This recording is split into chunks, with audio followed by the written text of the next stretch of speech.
Hi, this is Ike from Groovy Entertainment. Today we got another book on tape to play for you. Today's book is George Washington, 1985 for night.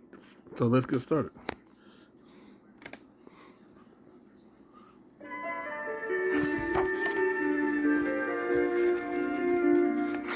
George Washington, young leader.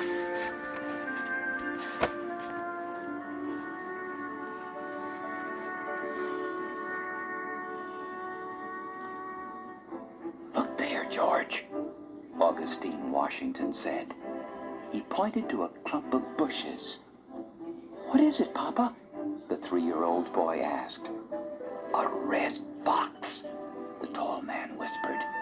Now stay very still, and maybe he'll come out into the open. Father and son watched as the furry red animal crept out and stood still, sniffing the air.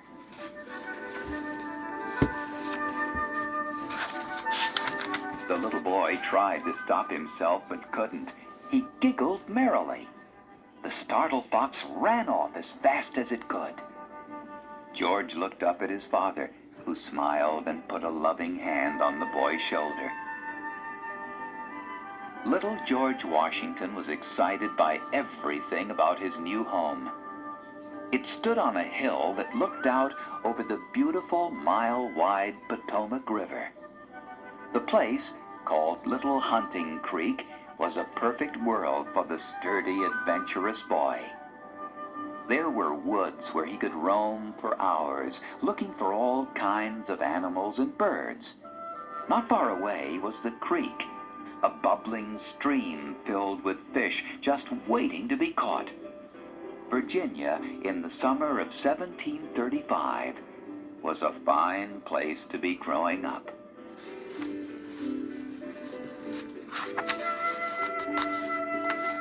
3 years earlier, when George was born on February 22nd, 1732, Augustine and Mary Washington lived on a farm in Pope's Creek, Virginia. George's great-grandfather, John, had settled on this land in 1658 after marrying Anne Pope. In time, the Washingtons grew rich and owned many thousands of acres in Virginia. But it all had started with the 700-acre property on Pope's Creek. Year after year, the Pope's Creek land produced fine crops. But by 1735, the once rich soil was worn out. The harvest was getting smaller and smaller. It was, as Augustine Washington said, time to let this land rest a while. Little Hunting Creek has never been farmed. That's where we shall move.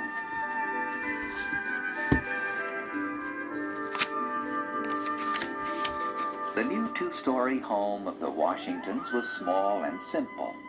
There was a hall that ran down the center of the house, from the front door to the back door. On each side of this hall were 2 rooms. Upstairs, there was another hall and 4 more rooms. All of the upstairs rooms were bedrooms. One was for Mr. and Mrs. Washington. One was a bedroom for their sons. Another was for their daughters. The 4th bedroom was for guests or grandparents.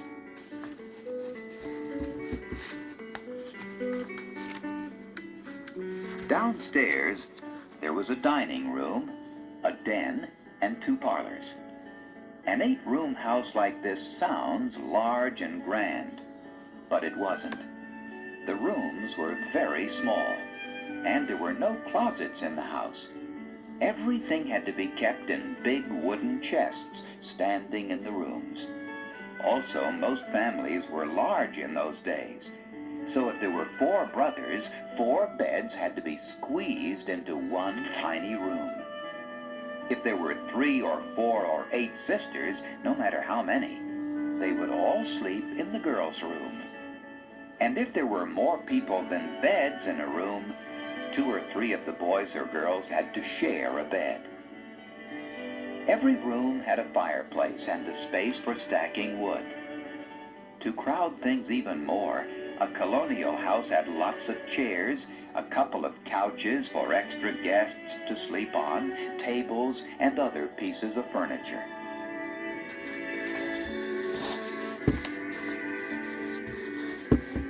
Around the main house stood several one-room buildings.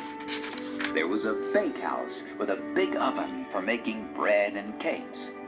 There was a kitchen where food was cooked for everyone, family, guests, and workers living on the farm.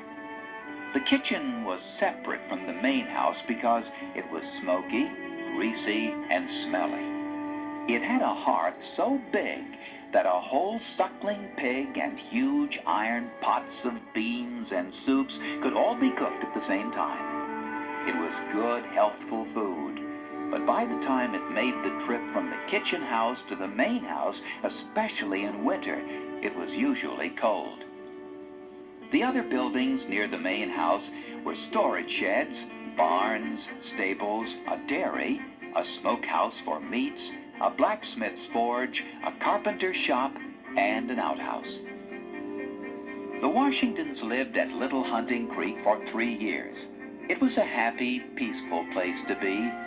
George spent his days learning to ride a pony and playing with his little sister Betty and baby brother Samuel. There were no neighbors for miles around, so George had no other playmates. And of course, there was no school, which is one of the reasons the Washingtons moved again when George was 6.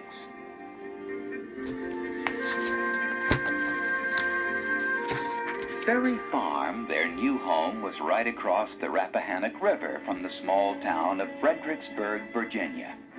The farm was named for a ferry that went back and forth across the river. The Washingtons owned the ferry and collected a fee from every person who used it. When George was 7, he started going to a one-room schoolhouse in Fredericksburg. It was run by Reverend James Mary. Every day, George rode the ferry across the river to get to school. There, the children learned reading, writing, and simple arithmetic. Young George liked arithmetic best of all. The numbers made sense to him. 2 and 2 always added up to 4, and 6 times 5 was always 30. Spelling was something else. George thought it was silly that the word through didn't rhyme with the word rough. He believed that through should be spelled through, and that rough should be spelled rough. Words should look the way they sound, he told Reverend Mary.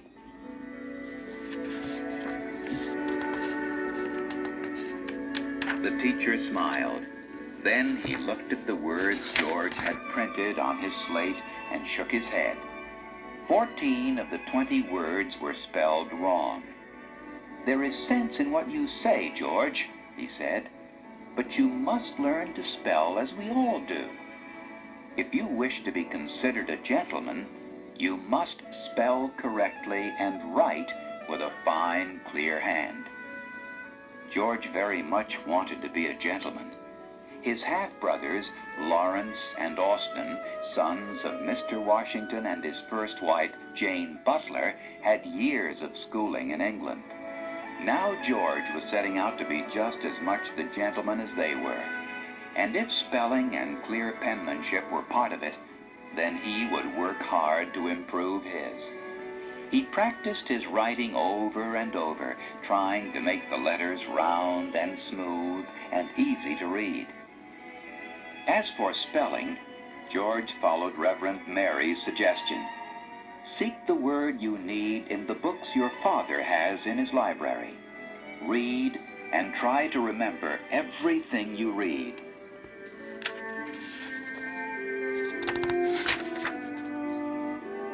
When George could not spell a word, he began looking through his father's books. Sometimes he had to read for hours before the word turned up. There were no dictionaries when George was a boy, so he had no easy way to look up the spelling or meaning of a word. George wanted people to admire his good manners, too, so he again turned to books for help. From one book he copied out many rules of good manners, and he tried to live by these rules. But George wasn't all book learning and good manners. He also was a strong, healthy boy who was excellent at outdoor sports. From the day he was first put on a pony, George loved to ride. He rode with a saddle or bareback. No horse was too spirited for him, no stream too wide to jump, no fence too high to clear. Many years later, Thomas Jefferson called George Washington the finest horseman he had ever seen.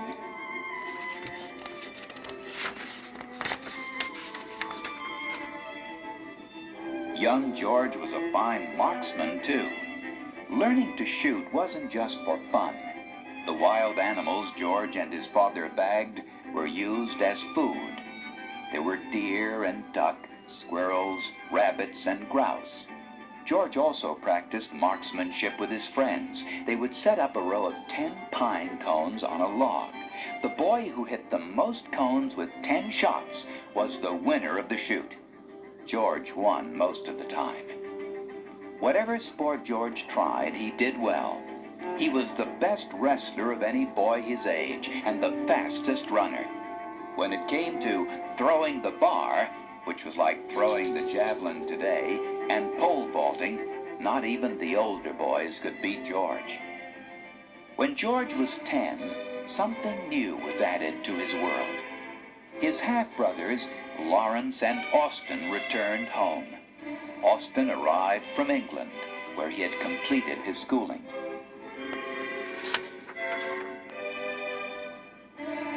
Lawrence, a captain in the American regiment under Admiral Edward Vernon, had served valiantly in the Caribbean against Spanish pirates. The gallant officer, with his gleaming medals and sword, was George's hero. The boy would hang over his brother's chair wherever he sat and would follow him from room to room. "Tell me, Lawrence, is it very exciting to stand on the deck of a warship when the wind is sharp and the waves are high?" George asked, his eyes aglow. Lawrence laughed good-naturedly. "Aye, exciting it is, little brother. If you fancy being wet to the skin, bone-chilled, and sick to your stomach half the time." The broad-shouldered officer tapped the ashes from his pipe into the fireplace, then put an arm around George's shoulder. "I think your mother will not want you to go to sea," Lawrence continued, "and you must forgive me if I take her side in this matter."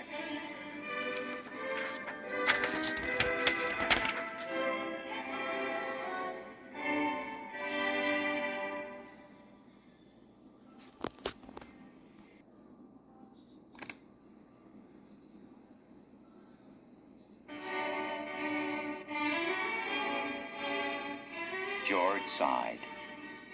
"It seems then that I shall forever live a dull life," he said, "and I wished so hard to travel everywhere and win glory in battle." "You'll find glory enough without setting foot on the deck of a man of war," Lawrence said. "You'll serve your time in the Virginia militia, then take your place among the leaders of this colony." George shrugged. "That does not sound a hero's life to me," he muttered. "Ah, well," Lawrence said, "perhaps not. But who can tell what the future will bring?" George was disappointed, but he couldn't brood about it for long. Not with Lawrence taking him out riding and hunting and fishing, and not with Austin teaching him the business of running a farm. George didn't mind this at all, since much of it had to do with numbers.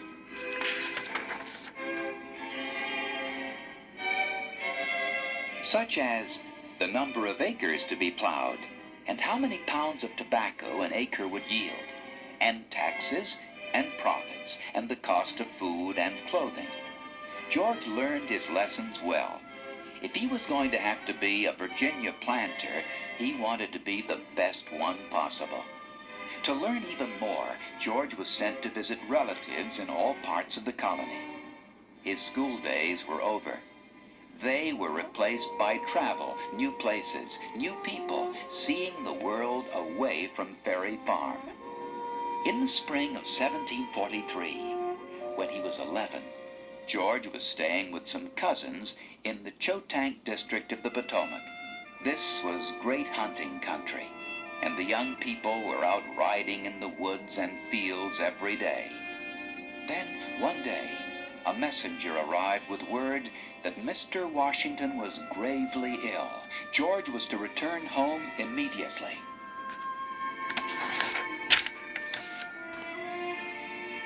George galloped home without stopping. On his arrival, he found his father near death. The entire family had gathered around him. Mr. Washington spoke to his children one by one, and then to his wife.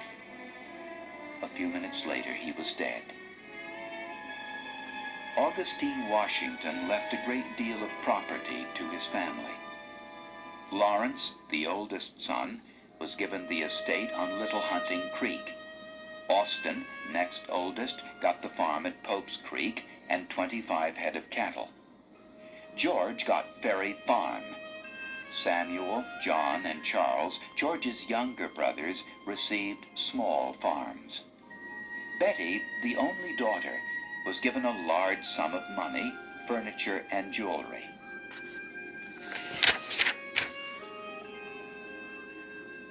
Mrs. Washington was left in charge of the property willed to George, his sister, and his younger brothers.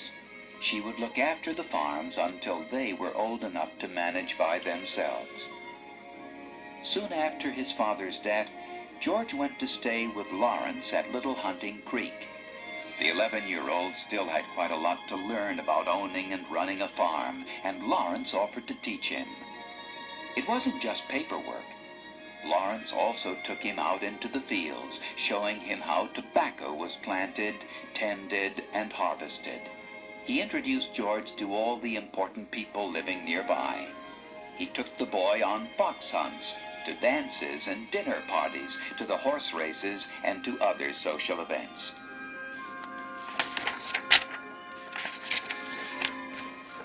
George loved the life he was living now, and he admired Lawrence, who was almost like a father to him. He also got along very well with Anne Fairfax Washington, Lawrence's new bride. She was the big sister George had never had. She taught him how to dance, talk to young ladies, and dress pleasingly. Learning to be a gentleman mattered as much to George as learning to be a landowner. The sounds of hammers and saws filled the air all day long at Little Hunting Creek. George watched the workers as they enlarged Lawrence's house. Soon it was a very grand mansion. No longer was it called Little Hunting Creek.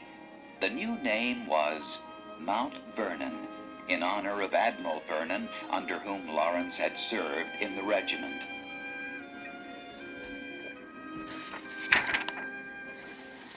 Years later, after Lawrence died, Mount Vernon became George's property. He returned to his deeply loved home as often as possible. But it wasn't until the last years of his life that he could spend much time there. Only after serving his country as Commander-in-Chief of the Continental Army and as its first president was George finally free to enjoy the beauty and peace of Mount Vernon. During George's early teen years, he was busy all the time. When he wasn't at Mount Vernon with Lawrence, he would stay for a few weeks with Austin. Then he would spend 2 or 3 months with his mother, or he would visit other relatives in different parts of Virginia. Traveling from place to place on horseback was an education in itself. It gave George an understanding of the land and people that he never could have gained from books. And these lessons, once learned, were never forgotten.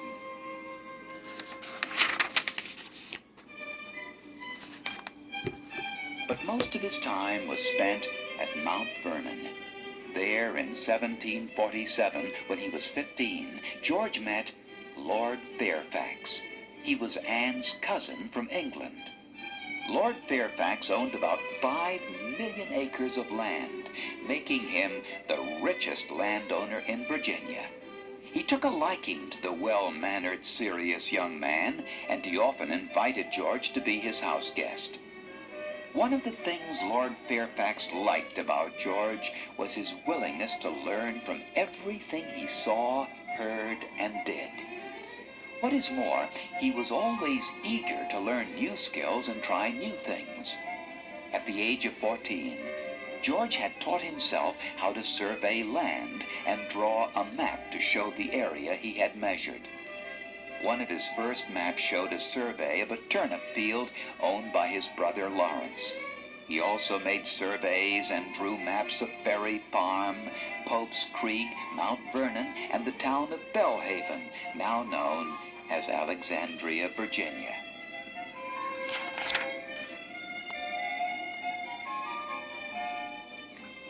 When Lord Fairfax learned of George's surveying skill, he asked the teenager to visit him.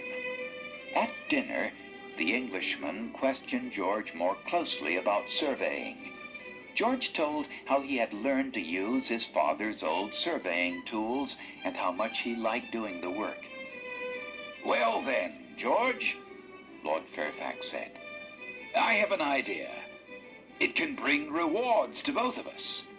My land holdings in this country are not yet charted, and I am sending my cousin, George William, and a surveyor to accomplish this task. But one surveyor is not enough. Would you, my boy, care to join them in this venture?" "Yes, sir," George said excitedly. "When do we leave?"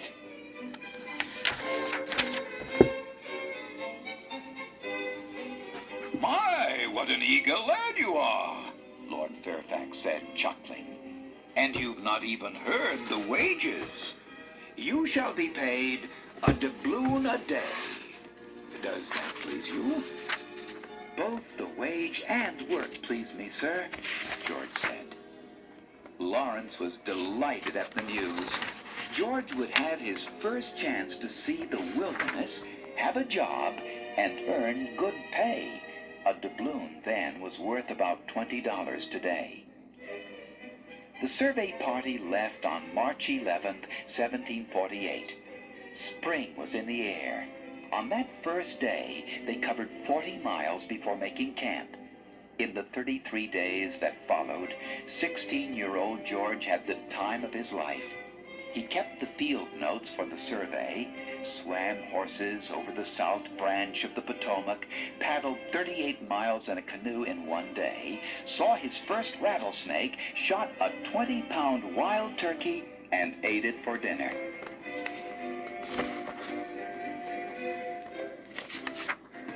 One of the highlights of the journey over the Blue Ridge Mountains and through the Shenandoah Valley was, in George's words, meeting 30 Indians.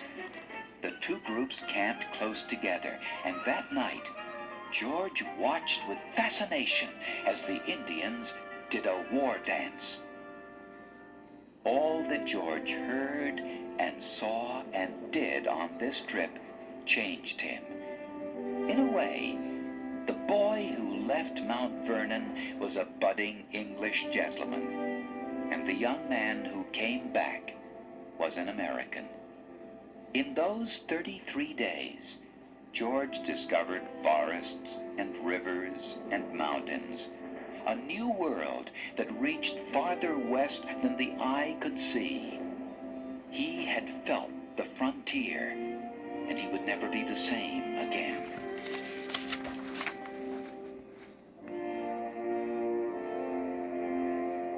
It was this spirit that filled George Washington until the day he died on December 14th, 1799. It inspired him to battle heroically for his native land during the American Revolution. He became a symbol of strength, honor, and unshakable faith in freedom. No man was better suited to be the nation's first president, and no man is remembered with more respect.